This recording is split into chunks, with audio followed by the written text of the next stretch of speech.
নমস্কার বন্ধুরা, সবাই কেমন আছেন? আশা করি খুব ভালো আছেন। আপনাদের আশীর্বাদে আমিও খুব ভালো আছি। কাকুলির নতুন ব্লগে আপনাদের স্বাগত জানাই। তো চলুন, কলকাতায় তো অনেক দিন ধরে বৃষ্টি হচ্ছে, অঝরে বৃষ্টি পড়ছে। তো ভালো মন্দ আজকে রান্না করি। ভালো মন্দ রান্না করার মধ্যে কি আছে, কি হতে পারে, কেউ কি বুঝতে পারছেন? এখানে দেখুন, আদা ভিজিয়ে দিয়েছি, রসুন ভিজিয়ে দিয়েছি, আর ভিজিয়ে দিয়েছি ছোলার ডাল।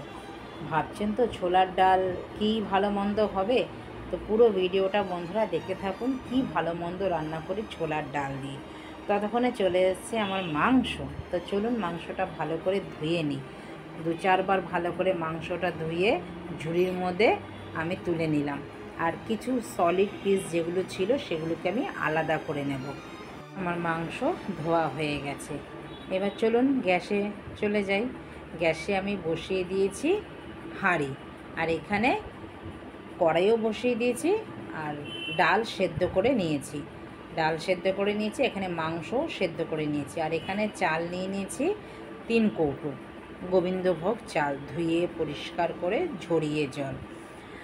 গোবিন্দভোগ চাল দেখছেন, মাংস দেখছেন, কি ব্যাপার। কিন্তু আমি আজকে রান্না করব জানেন কি বন্ধুরা? আজকে রান্না করব তেহারি। তো এই তেহারির সাথে কে কে পরিচিত আছেন আমাকে কিন্তু কমেন্টে জানাবেন। যারা তেহারি খেয়েছেন তারা তেহারির টেস্ট কিন্তু ভালো করে বুঝবেন, আর যারা খাননি এখনও, আমি আজকে কিভাবে বানাচ্ছি তেহারিটা, পুরো ভিডিওটা দেখুন। দেখে ভালো লাগলে বানিয়ে খাবেন। আমি কথা দিচ্ছি খুব ভালো লাগবে আপনাদের। চলুন, এখানে কিন্তু আমার পেঁয়াজ একদম লাল লাল করে ভেজে নিয়েছি। ভেজে নেওয়ার পরে যে গোটা গরম মশলা আছে বিরিয়ানির, যে যত কটা মশলা আছে সব দিয়ে দিলাম। দিয়ে এবার মাংসগুলো দিয়ে দিলাম। দিয়ে একটু ভাজা ভাজা করব 10 থেকে 7 মিনিটের মতন। তো গরম মশলার মধ্যে আমি কি কি দিলাম হচ্ছে কালো গোলমরিচ, শাহাজিরা, শাহামরিচ, ছোটো এলাচ, বড় এলাচ, দারচিনি, লবঙ্গ, স্টার, আর জায়ফল, জয়িত্রী দিয়ে এই যে এর গন্ধটা পুরো মাংসর মধ্যে মিলেমিশে একাকার হয়ে যাবে। এইবার দিয়ে দিলাম মশলা, মাংসের যে মশলা, আদা, রসুন, পেঁয়াজ, আর একটু রেড চিলি পাউডার কালারের জন্য দিলাম। দিয়ে এবার ভালো করে মাংসটা কষাবো। তেহারি বানাচ্ছি, তো তেহারি বানাতে কিন্তু প্রথম মাংসটাই ভালো করে বানাতে হয় বন্ধুরা। তো মাংসটা এখানে কষা হতে থাকুক, ততক্ষণে আমি এই যে সিদ্ধ করা মাংসটা পেস্ট করে নিয়েছি। আজকে বানাবো আবার গুলাইটি কাবাব। এই গুলাইটি কাবাব কি, তার জন্যও কিন্তু আপনাদের পুরো ভিডিওটা বন্ধুরা দেখতে হবে, আমি কিভাবে গুলাইটি কাবাব রান্না করি। তো এখানে কিন্তু মাংস আমার প্রায় হয়ে এসেছে। ভালো করে কষাবো মাংসটা, যত কড়াইতে যা তেল দিয়েছিলাম যতক্ষণ তেলটা ছেড়ে না চলে আসে। ধৈর্য সহকারে রান্নাতে যতটা ধৈর্য সহকারে করবেন, ততই কিন্তু রান্নার টেস্ট বাড়বে। আর সাথে আছে ভালোবাসা।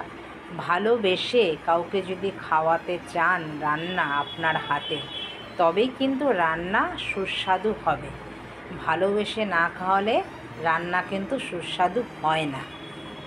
তো চলুন, আমি যাকেই খাওয়াই রান্না আমার অন্তর থেকে ভালোবাসা দিয়ে খাওয়াই, তার জন্য আমার রান্না সুস্বাদু হয়। অবধি যাকে যাকে খাইয়েছি তারা আবার খাওয়ার ইচ্ছা রাখে আমার রান্না। তো চলুন, আমার মাংস কিন্তু কষানো হয়ে গেছে, আর এখানে জল বসিয়ে দিয়েছি। আমি যতটা চাল নিয়েছি তার ডবল জল নিয়েছি।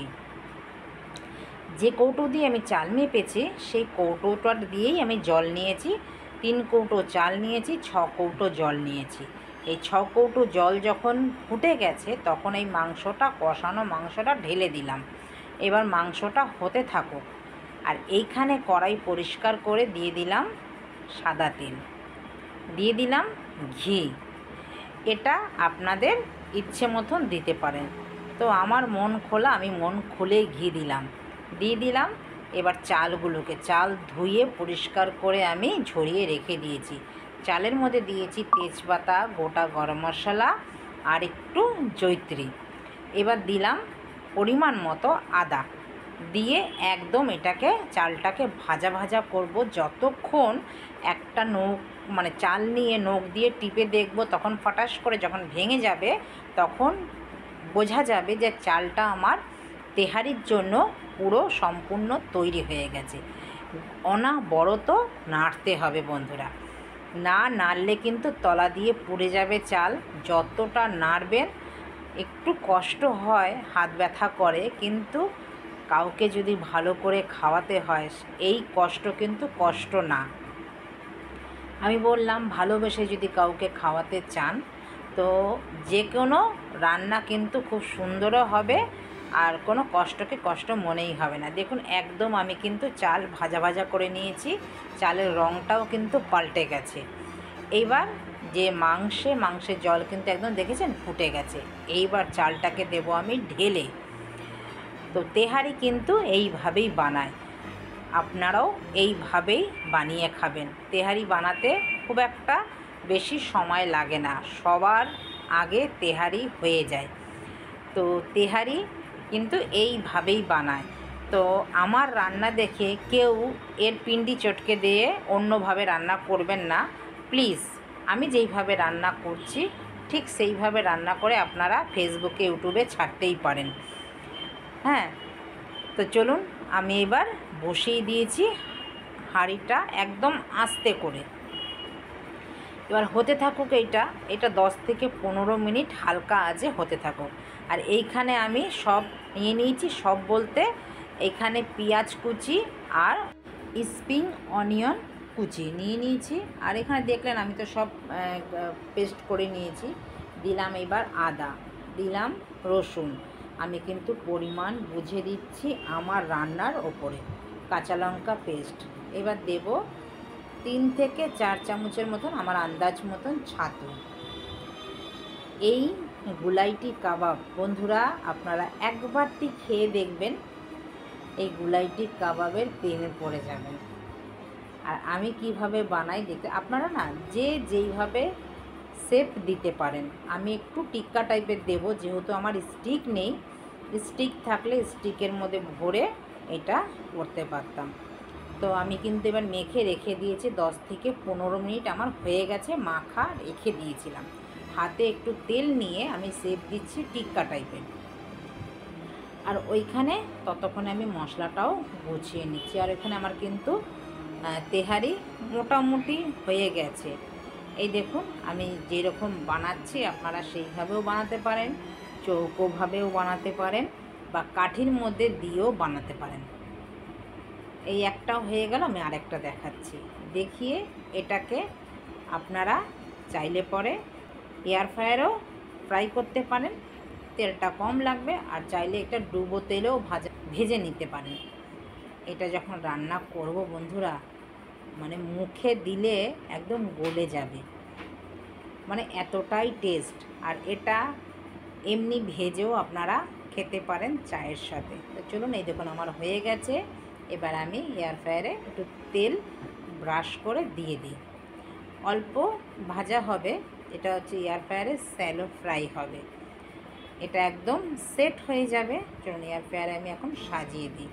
আর আপনাদের যদি এয়ার ফ্রায়ারে যদি করেন তো ভালো, না করলেও কিন্তু অসুবিধা নেই। আপনারা ফ্রাই প্যানে গ্যাসেও এটা কিন্তু বানাতে পারেন। দুপাশটা একটু লাল করে ভেজে নিলেই হয়ে যাবে। এবার চলুন, ততক্ষণে আমি এখানে গুছিয়ে নিয়েছি।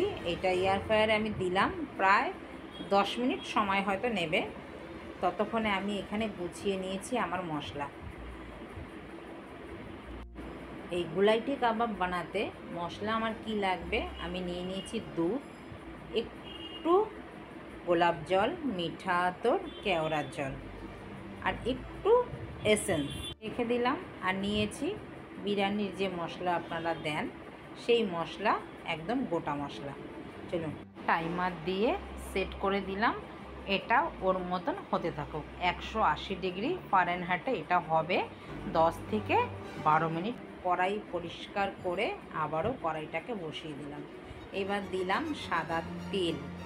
সাদা তেল দেওয়ার পরে এবার দিয়ে দিলাম তেজপাতা, 2টো শুকনো লঙ্কা, গোটা গোলমরিচ, এলাচ, দারচিনি, লবঙ্গ যা যা ছিল গোটা মশলা দিয়ে দিলাম। এইবার দিলাম পেঁয়াজ বাটা। পেঁয়াজটা ভেজে ভেজে নাড়তে নাড়তে দেখুন একদম লাল হয়ে যাবে, তখন আমি মশলাগুলো দেব। মশলা দিলাম আদা, রসুন, একটু রেড চিলি পাউডার আর নুন। নাড়তে নাড়তে একদম দেখুন তেল ছেড়ে এসেছে। এবার আমি টমেটো পেস্ট দিলাম, দিয়ে এবার ভালো করে আবারও নাড়বো যতক্ষণ তেল না ছেড়ে আসবে, টমেটো কাঁচা গন্ধটা যেন চলে যায়। আর এরই ফাঁকে আমি বেটে নিয়েছি কাজু, কিশমিশ, পোস্ত, এগুলো সব বাটাও হয়ে গেছে। একটু দিলাম একদম ওই প্লেটটা ধুয়ে অল্প সামান্য জল, যেহেতু সামান্য একটু হলুদ দিয়েছি নাহলে তেতো হয়ে যাবে, দিলাম একটু চিনি। এটার মধ্যে চিনি দিলে পরে বেশি ভালো লাগবে। এবার দেখুন একদম কিন্তু লাল লাল হয়ে গেছে, দেখেছেন? আর এবার দিয়ে দিলাম পোস্ত, কাজু, কিশমিশ বাটা। এটা দিয়ে ভালো করে নাড়ব যতক্ষণ এই পোস্ত, কাজু, কিশমিশও কাঁচা গন্ধ না যায়, ততক্ষণ আমি নাড়তে থাকবো। এটা কিন্তু নাড়তে হবে বেশি করে, না হলে তলায় ধরে যাওয়ার চান্সটা বেশি থাকবে। দেখুন একদম হয়ে গেছে, দেখেছেন? এবার আমি যে রেখে দিয়েছিলাম গুলে দুধ, একটু মিঠা আতর, কেওড়ার জল, গোলাপ জল আর একটু বিরিয়ানি এসেন্স দিয়ে একটা কাপের মধ্যে রেখে দিয়েছিলাম, একটু ফুড কালার দিয়েছি দেখতে ভালো লাগার জন্য। এটাও দিয়ে দিলাম, দিয়ে এবার এটা ফুট ধরবে, ততক্ষণে কিন্তু আমার হয়ে গেছে। আমার টিক্কাটা পুরো একদম রেডি। তো চলুন এবার এটা ফুটতে থাকুক। এবার টিক্কাটা দেখে নিই। টিক্কাটা ঢেলে নেই একটা বাটির মধ্যে, ঢেলে নিয়ে দেখুন একদম ভাজা ভাজা হয়ে গেছে, দেখেছেন? যেহেতু গরম আমি এবার ঢেলে দিলাম। আমার রান্নাঘরটা আজকে গন্ধে ম করছে। তো এটা বেশি ফোটাতে লাগবে না, 5 থেকে 7 মিনিট ফুটিয়ে এটাকে ঢেকে রেখে দেব। আর নামানোর সময় আপনারা ঘি দিতে পারেন, আর না হলে বাটার দিতে পারেন। আমি ঘি দেব, বাটার দেব না আজকে, অন্য সময় বাটার দেই, তো আজকে কিন্তু ঘি দিলাম। দেখুন একদম হয়ে গেছে আমার গুলাইটি কাবাব। এই তেহারির সাথে গুলাইটি কাবাব খেতে কিন্তু বেশ লাগে। আপনারা একদিন খেয়ে দেখবেন, অসাধারণ থেকে অসাধারণ লাগে খেতে। রান্নাঘরটা গন্ধে মম করছে।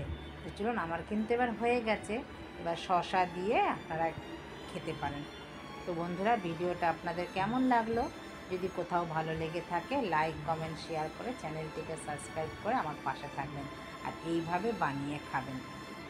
দেখা হচ্ছে পরবর্তী ব্লগে। ততক্ষণে সবাই ভালো থাকবেন, সুস্থ থাকবেন। আর ভিডিওটা কেমন লাগলো একটা লাইক, কমেন্ট, শেয়ার করে জানাবেন। তো দেখা হচ্ছে শিগগিরই নতুন একটি ব্লগে। নমস্কার, টাটা।